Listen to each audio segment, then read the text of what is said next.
A staple of Devil May Cry is that at some point you end up in hell, encountering horrors beyond human comprehension. I'm so excited to see what the next DMC take on a cruel and unloving hellscape is gonna look like. Oh, it's gacha. As you're likely aware of, late last year we got the exciting announcement that Devil May Cry would be collabing with Punishing Gray Raven, a Chinese mobile title by Kuro Games, which is apparently quite revered for its combat system. With how Capcom has been starving us, it's basically a given to get excited for anything new DMC related. But when they eventually revealed promotional images showing how beautifully the characters were translated into the game's art style, this collab cemented itself as something you really wouldn't want to pass up. Hence, several months ago, I began my journey delving into PGR and grinding out its currencies, to be prepared for when the Sons of Sparta would finally arrive. In this video, I'd like to document my experience not only with the collab, but also somewhat examine the game as a whole, regarding combat mechanics, level design, and balancing. So let's take this once-in-a-lifetime opportunity to talk about how they put Dante's fat rack into an anime titty game.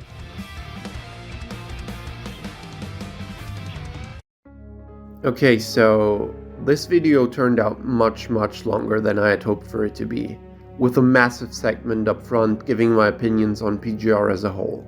As with all of my longer videos, I made sure to split it into chapters, so if you really are just here to hear me talk about the DMC collab and analyze Dante and Vergil, please skip to the appropriate chapter or go to this timestamp on screen. And very importantly, despite all the criticisms I'm gonna label against this game, I do 100% think if you're a DMC fan, there is no harm in giving it a shot. The collab campaign, Lamento di Fantasma, is not a big commitment, and by playing through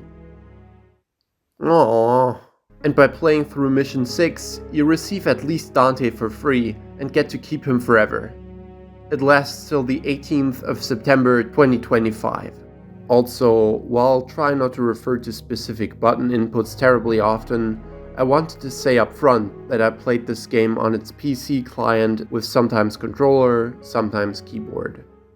Punishing Gray Raven, similarly to a lot of other gacha games to my understanding, has you controlling a team of maximum 3 characters you can switch between on the fly, while playing a variety of modes, from a main story campaign to challenges, mini-games, and other timed events that usually entice you with its gacha currency as a reward for participating. Before we could even get started looking at the twins, we should first establish how the game normally works.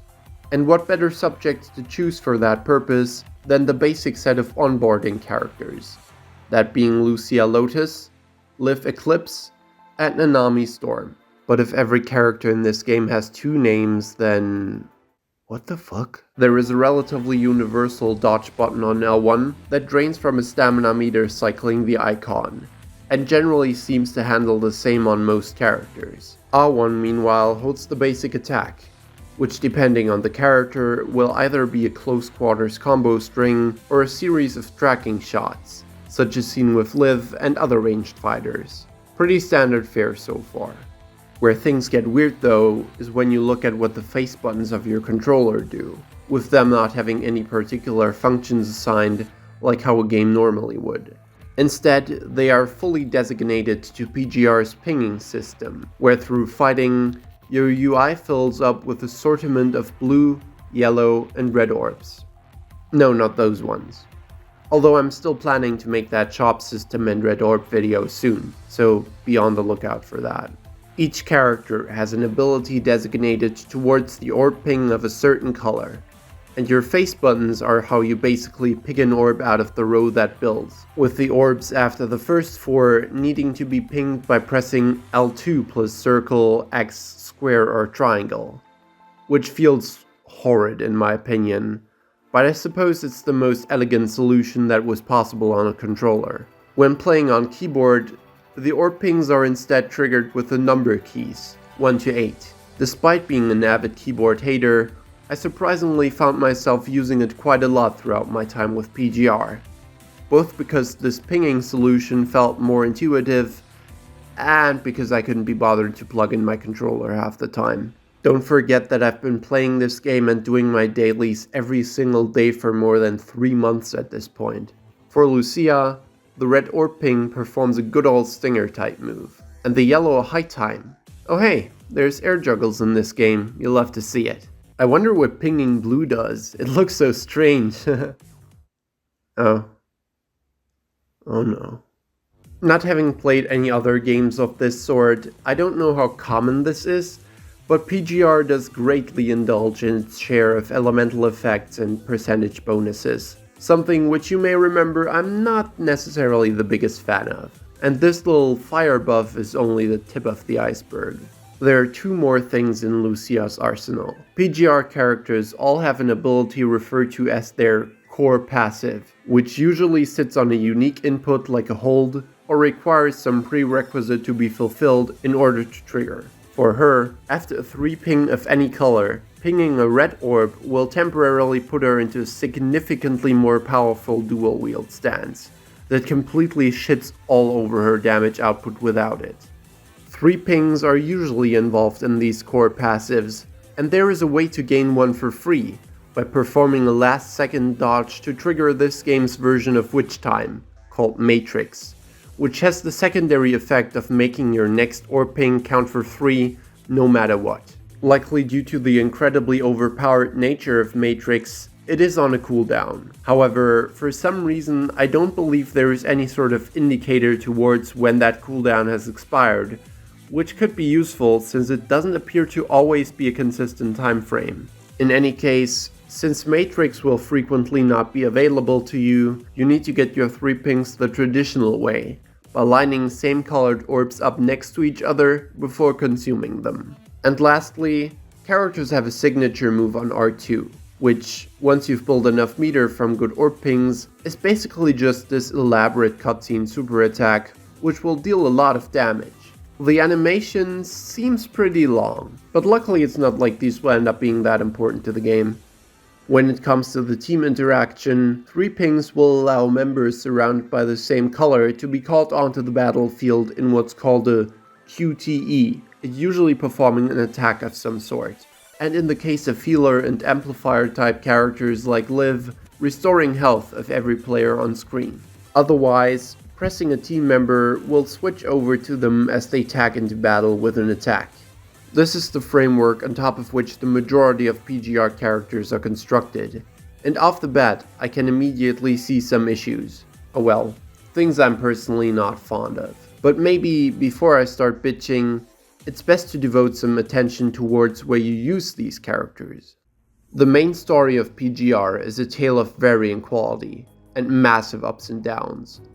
When I say this, I'm not talking about the narrative. It took me maybe 2 minutes to decide that the relentless tsunami of visual novel coming my way really wasn't what I was there for. And for 98% of the game, I've been attempting to run from reading the dialogue as best I can. But what I really mean is that the gameplay to story ratio and quality of it is just so inconsistent that you'll never really be prepared what you're in for. I regret not having started recording footage before the collab arrived, because the initial onboarding process of the game was a hilariously infuriating mess that had me convulsing in my chair at how seemingly every 20 seconds of gameplay were followed up by walls of text longer than my average YouTube comment, with the game doing a terrible job at tutorialization, and me needing to drag my friend into a Discord call later to explain everything proper. Early levels of the game legitimately had combat encounters which were shorter than the cumulative time of the permanently unskippable intro and outro animations, which slowly burned themselves into my retinas. The game eventually changed things up, with incredibly basic stealth segments, and levels where instead of killing enemies, you walked around and tediously pressed interact with numerous people and or objects, before killing more enemies. One instant gripe some of the bigger levels raise is that your movement speed isn't enough for the size of the areas you have to traverse, and your dodges aren't much of a help. This was seemingly fixed when more than a dozen chapters in, my character suddenly started sprinting in story stages. Before this feature promptly disappeared again, with the sprint only occasionally popping its head back up on random missions for no rhyme or reason. After a certain point, production values of the story definitely noticeably heightened, at least for the occasional level, with stages that feature actual level design, some basic puzzle solving, proper cutscenes, and the occasional set piece to break up normal combat encounters. Some of the more impressive ones involving this really dope looking stormy ocean. And while I'm not one to love when action games suddenly throw a completely different style of gameplay than what you came for at you, like insert miscellaneous Hideki Kamiya segment, PGR's sheer quantity of beat up normal enemies missions is just too much. I'd probably eventually get sick of it, even if I adored the combat system, which, as we'll soon get to, I have a variety of serious issues with. But what you'll likely spend the majority of your time doing is playing the stuff relevant to your dailies and weeklies, such as Phantom Pain Cage, Warzone, Simulated Battle, Norman Revival Plan, Clash Reflection, and other modes which hold rewards necessary for you to be able to unlock new characters or substantially upgrade your existing ones. The biggest point of frustration with PGR for me is that with every single one of these modes, you aren't actually fighting the enemy. You're fighting this guy up here. And no, this isn't gonna be some segment like in that other video where I talk about how the passage of time entirely invalidates any justification to want DMC remakes over a new title, while randomly inserting a sick-ass clip of me trolling a Fury because I couldn't find a better place for it, or even a joke about how my descent into gacha hell, getting addicted to and grinding feverishly for months on a game that very rarely had me actually feeling genuine enjoyment while playing, despite rewarding me with indeed most generously being able to afford Dante and Vergil along with their 6-star weapons and cups for absolutely free, instead facilitated that cost through the countless hours of my life which I'll never get back. So this is what it feels like. No. What I mean is that with the majority of fights you'll partake in this game, the timer in the top right is the end-all be-all. Sometimes, what it does is ask you to optimize an encounter to receive a high enough score that you'll be able to receive all the highly desirable rewards, which you'll be needing a lot of. But oftentimes, it goes as far as to specifically be designed in a way where winning is literally impossible unless your characters are beyond a certain battle point threshold. It will not tell you this outright, of course. You engage in a hard fight with a difficult enemy with a lot of health, but by all means, if you persist and learn to dodge its attack patterns, you should be able to bring it down eventually. Yet, as the time passes, suddenly your health starts ticking down, your signature meter begins draining, the boss deals more damage, and sometimes even environmental obstacles are introduced, like thunder striking in your location or a barrage of slashes from off-screen. These aren't obstacles meant to be overcome, however, they are literally designed to kill you. It'd be as if fighting Arkham Phase 2 with forced poison gas and prologue Urizen's damage scaling, only that to really rub it in how progress is entirely gated off, the health and signature meter drain becomes increasingly more severe, to the point that executing another super move becomes literally impossible for most characters, while your character is basically gonna waste away in less than 15 seconds even if you're perfectly dodging everything at full health. And yet, even if you do somehow survive, once the timer hits a certain amount, it will kick you out no matter what. Unless you have invested enough currency into each and every character to upgrade their level, promote them, power up each skill, level up their weapon, equip 6 memories, fully level those up, and then resonate and hypertune them twice each, it's basically a hopeless endeavor. Your skill with a given character is of practically no relevance. All that matters is whether your number is big enough. Maybe the game deems it necessary due to healers and amplifiers, with certain characters I own like number 21 and Lilith theoretically being able to self-sustain themselves forever due to the powerful healing at their disposal. So one likely could just keep fighting for ages until the eventual win. But whatever the justification, to me it just seems like bullshit. that not only forces grinding to even have a chance to succeed, but also railroads the player into a very specific playstyle, if you want to even call it that. And that is what people refer to as the rotation. To fully optimize their damage output, you have to circle through your characters in a specific way, which usually consists of doing a certain series of moves before ending in your signature, swapping to someone else, doing his cycle, repeat. This becomes increasingly powerful through effect synergies and other stuff of the sort, like glaciation, plasma beam, and dark flow. While this applies to practically all character compositions of high-level PGR, allow me to showcase it with a team I always use. Lucia Crimson Weave, also known as Alpha, Lilith Daemonissa, and Lucia Pyroath.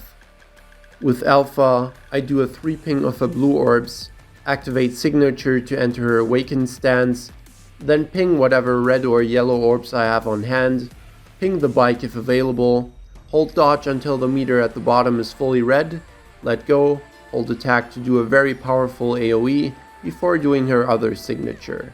Then I switch to Lilith, spam her blue orbs, signature as soon as possible to enter her second state, hold attack to do her weird teleport strikes where she builds up electric charge, spamming her cup in the meantime because why not, and then do her other signature to activate the electric charge. Then I switch to Pyro, who has the plasma beam effect when in electric charge. I hold her signature button to enter her awakened stance, and spam her blue pings until the meter at the bottom glows gold. I hold attack for a big AoE, then mash attack for a follow-up to the AoE. Afterwards, I press signature to enter a mode where she floats in the air, and hold attack to send out a series of insanely powerful beam attacks, before pressing signature again to enter a final cutscene attack. Afterwards, I swap back to Alpha, and the process repeats identically. And maybe also worthy of note, whenever the character icons are blinking, I make sure to activate their QTE because there's no reason not to. So, you may be asking why I just went out of my way to meticulously describe this process. And that is because I've been forced to do this exact sequence thousands of times at this point. It is an utterly mindless routine that also turns the game around you into practically being a non-factor. By which I mean that there's no need to adapt to your situation or who you are going up against. You'll just keep mashing out this exact same rotation until the enemy is dead. The enemies may just as well not even exist, with you just fighting the big health bar up on top.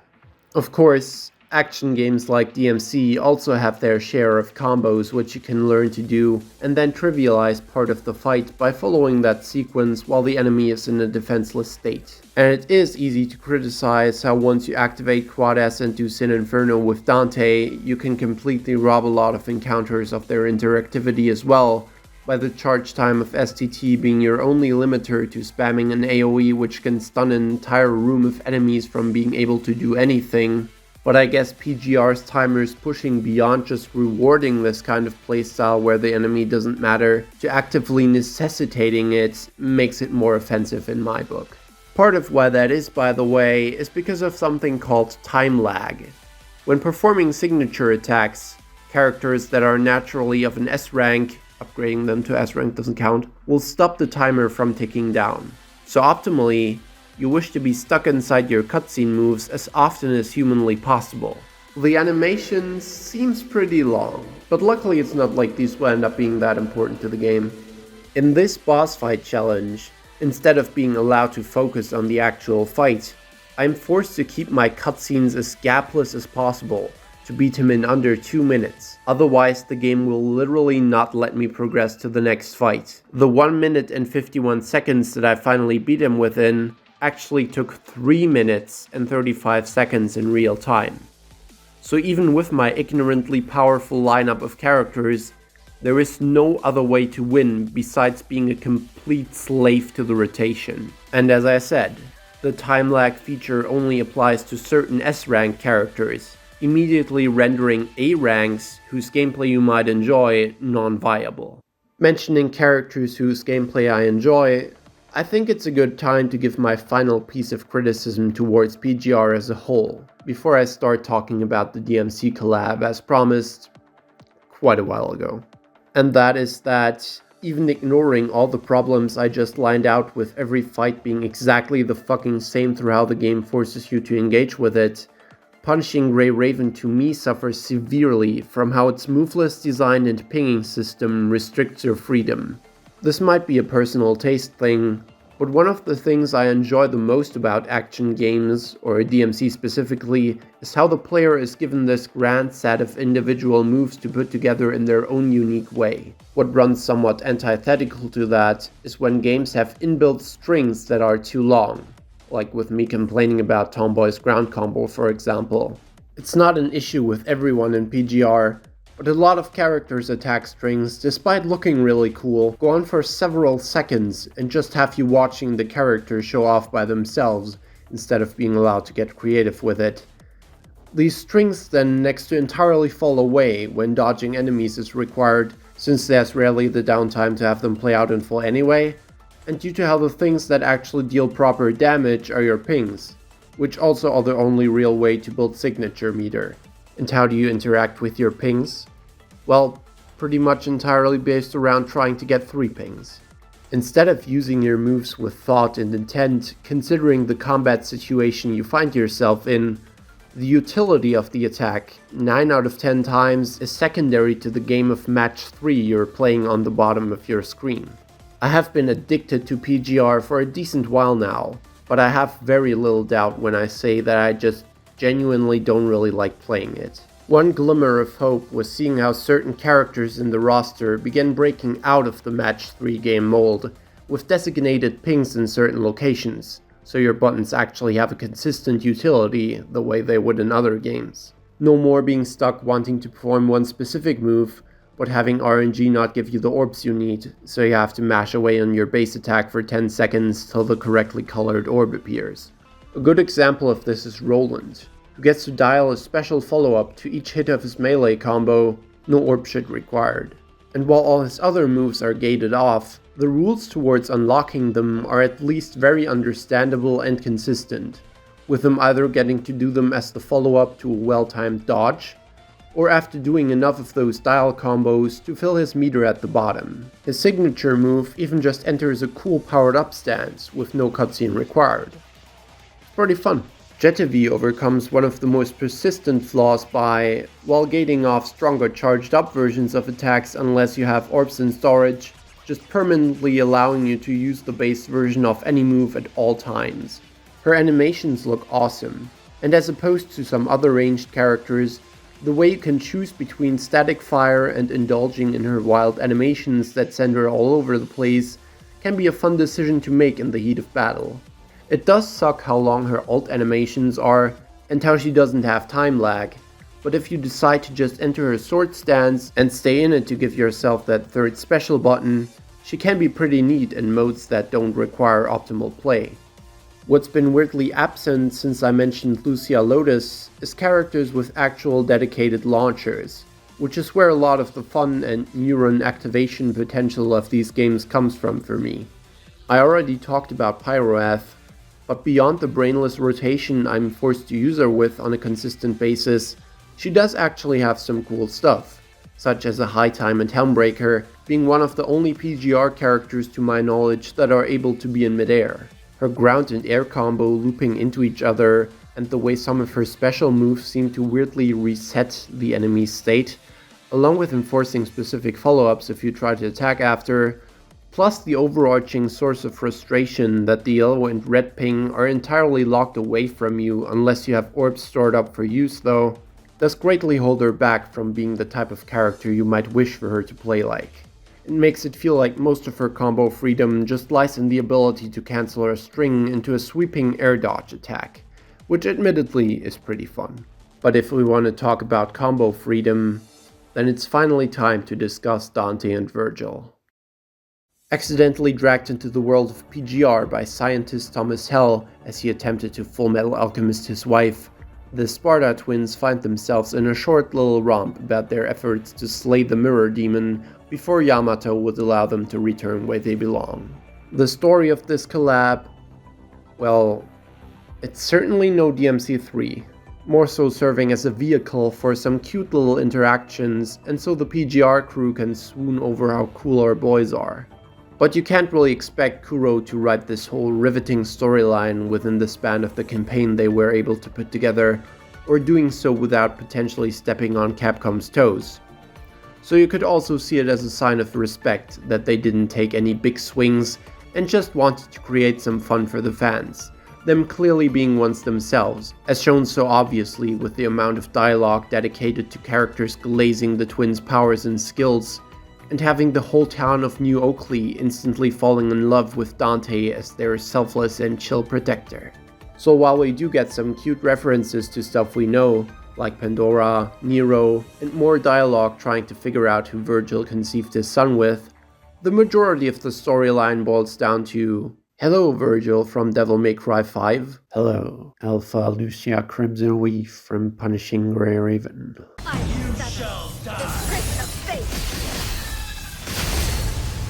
Where the narrative meat lies is with the scientist and his daughter Laika, who I assume are original characters created for this collab, with Laika eventually being revealed to be a Horcrux piece that must be sacrificed for that dastardly mirror demon to ever be defeated. Truly, an ending so emotional, even devils may cry. Okay, no, but actually, I did really like the moment of Dante becoming furious at the mirror demon not understanding why Thomas wouldn't give up the illusion of his daughter. It's a very simple and obvious parallel to Eva giving her life trying to protect her children, obviously, but I thought it was a nice thing to implement. Especially Vergil remaining silent, yet clearly being filled with rage as well, according to the text on screen. And I am quite glad that we actually got a level set in a little western town with you hopping between rooftops to fend off the demons. Though it's very linear in nature, with the game platforming you to the next fight and you not being able to use Cavalier or up the difficulty made it not quite the dream fulfilled it could have been. The Vergil boss fight from DMC5 got carried over and, it's still as awesome as ever. Not much to say there. I thought it was cool though that the mirror demon afterwards still revealed his true form, giving us fans an all-new original boss battle to go up against, created just for the twins. Since he ended up being quite the wimp, I don't have a lot to say on him either, besides that his design doesn't really scream mirror to me. Probably should try fighting him again, but in any case, the effort is appreciated. Another thing I like, though this may sound kinda strange, is Dante's weapon indeed being Devil Sword Dante. It's probably due to the majority of supplementary and crossover content being based off the GOAT that is DMC3 Dante, but so far Rebellion remains the much more iconic weapon, with even the official Capcom merchandise still using it. And while I do prefer that sword's design in a couple regards, specifically with its way more distinct and memorable crossguard, I think this collab indeed using DSD will go towards eventually legitimizing it a bit more in the public consciousness. Or maybe it was just to have the conjured swords facilitate Dante as one of those characters in PGR where attacks somehow hit everything on screen. Holy fuck, that high time has range. Yeah, while no base DT form exists here, which is a bit of a shame considering how gorgeous the DMC5 DT would have probably looked in this art style, as 5's realism is honestly holding it back a bit compared to the concept art, you are practically permanently in swords formation. I say practically because for reasons I don't understand they occasionally are missing on certain moves, but it's still something you're never really gonna be playing this character without. The formations have been carried over with a scary amount of accuracy, still complementing every attack in your arsenal with an appropriate chaser. To the point I imagine Capcom probably just handed Kuro their files and allowed them to copy-paste over everything they needed. There is this specific quirk on the DSD formations of like 3 attacks in DMC5 Dante's arsenal, where they continue to play out for a bit even after you cancel the move. I used this in a combo I made for my DT Amulet video, where I cancelled out of the second hit of combo B with a Trickster Dash and ran up the Riot's body with Mustang, all the while the DSD formation of combo B continued to play out, maintaining the juggle. And lo and behold, cancelling the second hit of combo B, which actually is combo A in PGR because I guess no one ever uses that move anyway, works the exact same way here. I'd be shocked if someone at Kuro actually consciously considered that a detail worth maintaining. The same way Dante will automatically play out his Balrog mode switch animation before getting to return to his idol. Anyway, another interesting quirk of this collab is how certain attacks had their knockback removed, which was likely done to make Dante more accessible, but also enabled some different combo routes here and there. Most importantly, Aerial Rave and Stinger no longer displaced the enemy. As opposed to boss Vergil in 5, however, who goes purely up and down, a knockback effect can still be achieved with either Coyote or Stingers. And there's genuinely some incredibly fun strings you can put together like this.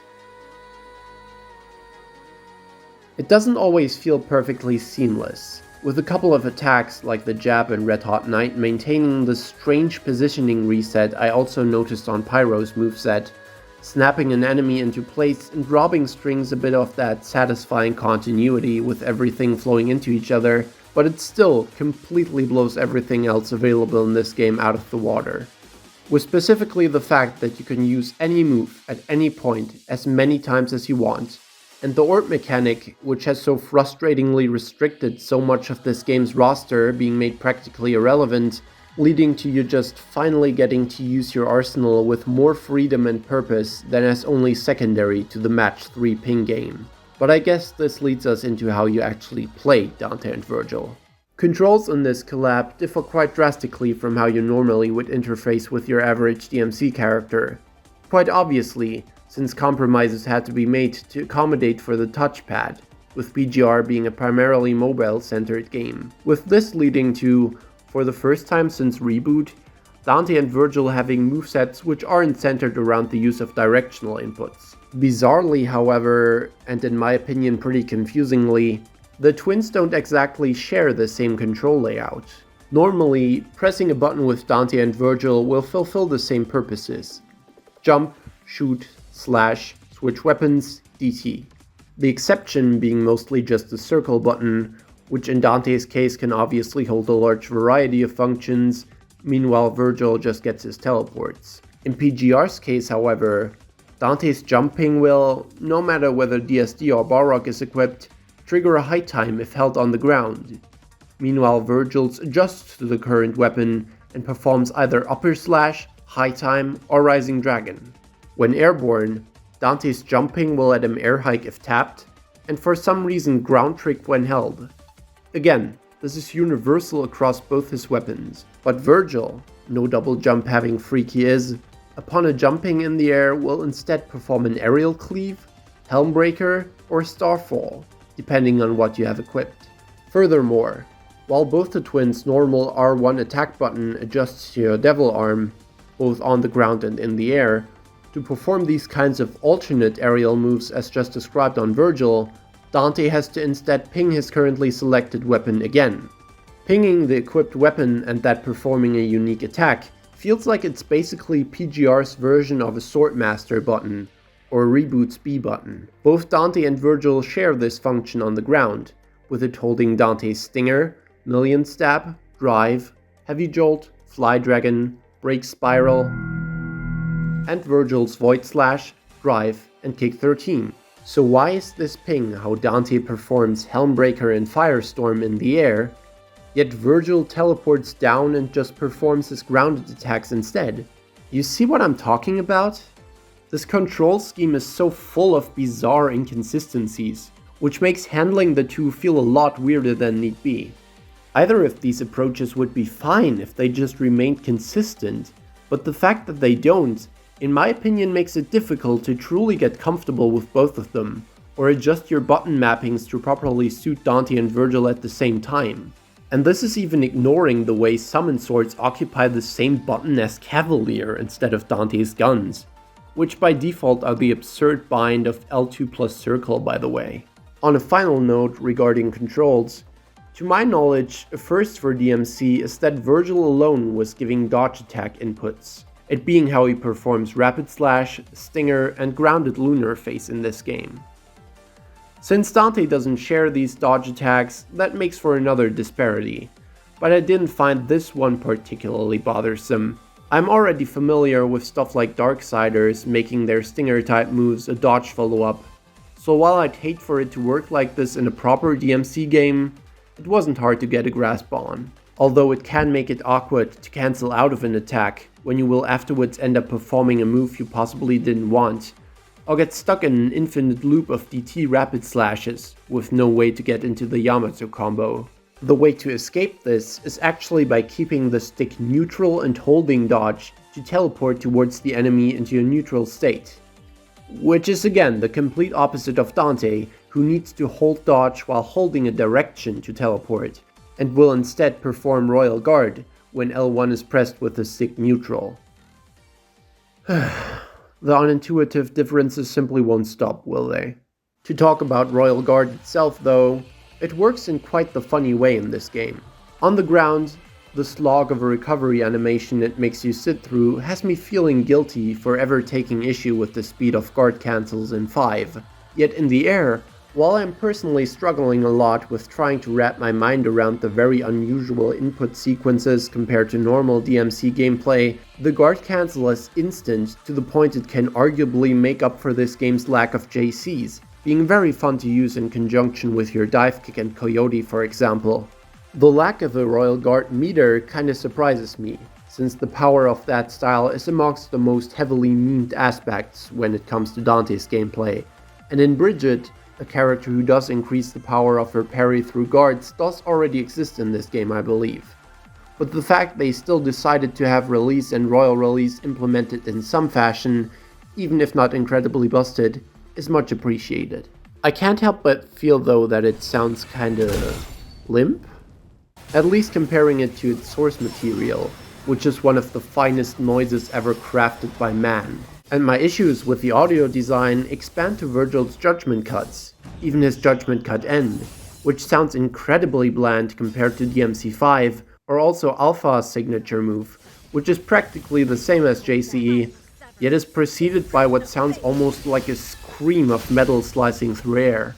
Dante overall in this collab sounds quite off. And it's not just the fact Air Hike sounds like they accidentally slipped in the audio file of a dodgeball weapon for DMC6. I'm incredibly glad to have Ruben back, but on some line reads, especially when you contrast it directly to DMC5, he sounds a lot less enthusiastic. Go back to hell! Go back to hell! Raining bullets! Raining bullets! When isn't half the fun about Dante's combat barks getting to feel how much fun he's having clowning on his victims? He has some good reads here and there, but it's definitely disappointing that after the uncertainty of whether we'd ever get to hear him in the role again, he didn't seem to give this one his all like usual.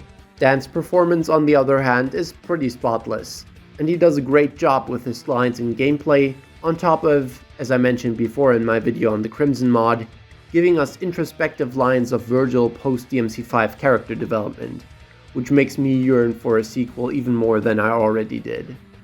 I wouldn't want him starting the next game that way, since that seems like it'd be a little rushed, but having him eventually be forced to make those realizations after Dante has a gloves off moment with him would be such a treat to see. Jump on my DMC remake hate train, guys. Let's fight for a more exciting future. Vergil has been adapted incredibly faithfully, retaining honestly the vast majority of his moves, along with the entire summon sword arsenal. But on top of me just being a lot more competent with Dante in all DMC games in general, and focusing on him for the majority of my playtime with this collab, I was never able to get properly comfortable with him, in part because of all the control issues I lined out. To my knowledge, most players prefer him, but for some reason the lack of jump cancels in this game specifically expound my issues with Vergil's lack of an air dash or double jump. You aren't even able to trick up in midair, any dodge and put above ground immediately sending you back down to the floor, the way all your pings do. With PGR letting Dante skystar to his heart's content, it just made me feel incredibly stuck in place when playing as the Blues Brother. Feel free to call it a skill issue in the comments. Talking about skill issues, I want to point out a mode PGR added as part of the DMC collab, in the form of a boss challenge. It's not crazy difficult, but I can never seem to get through the hardest setting without one reset near the end, in part because I still have to get used to attacks still hitting me no matter my altitude, since hit detection in this game's normally grounded combat system probably doesn't consider Y coordinates. What makes it so fun to play though, in my opinion, isn't that, oh wow, they added a style meter in the top left, but that its balancing is handled completely different from the rest of PGR. Although their movesets are incredibly fun and varied, and their normal attacks do feel like they are a lot more effective in combat than those of any other character, the twins still have optimal rotations they need to use in most of the encounters I extensively complained about earlier. This boss mode, however, makes damage values of attacks a lot more generalized, whilst also entirely removing the need to pay attention to that stupid timer, allowing you to just have fun fighting the bosses, instead of feeling forced into a certain playstyle. I would be very pleased if this became a mainstay feature of this game instead of a limited time mode, since it's really quite enjoyable. Although you could still of course just find a character with an overpowered rotation like Viragairavor to just spam your way through the entire fight completely invincible with your eyes closed. My time with PGR was honestly really strange, and I can't tell whether I regret having sunk so many hours into it, or if I must have secretly enjoyed myself after all, otherwise I wouldn't have kept playing. In any case, after this video releases, I'm probably going to drop it for a while, returning to play real DMC and maybe some other games I've been neglecting for too long. But I think I'm going to keep PGR installed for when I feel like messing around with this version of Dante for the unique qualities he offers, and to maybe check on newer characters when they release, to see whether Kuro is gonna take their experience from this collab and possibly evolve their design philosophy for future Omni frames to fall more in line with the freedom and expression the Sparta twins provide in spades. For now though, my time obsessing over slavishly doing the dailies for my anime ladies shall come to an end. Look forward to new stuff from me soon, hopefully. The real reason I hate this game is that the fucking character limit for the name was 12 letters when Destiny Spider is 13. Also, this will either never make sense or isn't going to for years, but this line from Alpha, I never look up at the sky. felt like it was written to mock me specifically.